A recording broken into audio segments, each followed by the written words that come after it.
Tendance dans le vert, toujours sur le CAC 40 à la mi-journée.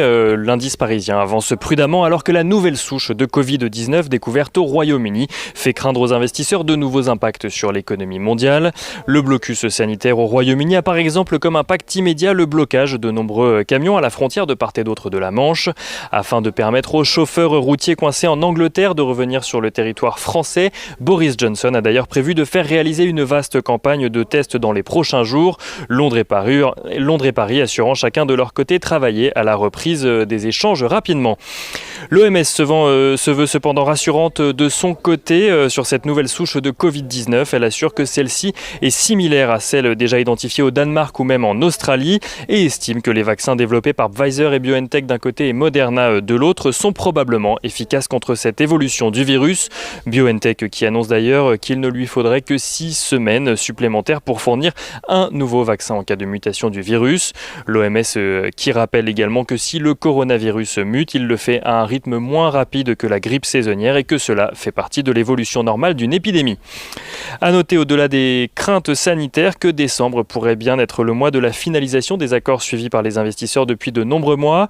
En matière de plan de relance budgétaire aux États-Unis, tout d'abord, le Congrès a adopté hier la proposition de plan de relance pour un montant de 892 milliards de dollars.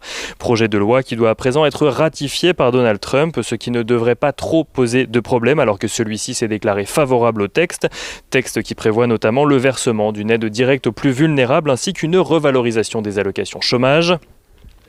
En ce qui concerne les négociations en matière de Brexit en Europe, donc cette fois-ci, Londres fait une nouvelle proposition sur le sujet de la pêche, alors que les Européens sont d'accord pour perdre jusqu'à un quart de la valeur de leur prise dans les eaux britanniques par souci d'équité. Boris Johnson trouvait ce montant insuffisant et avait dans un premier temps proposé 60%. Il a finalement descendu son quota à 30% hier et soumis cette proposition à l'Union européenne qui doit à présent l'étudier.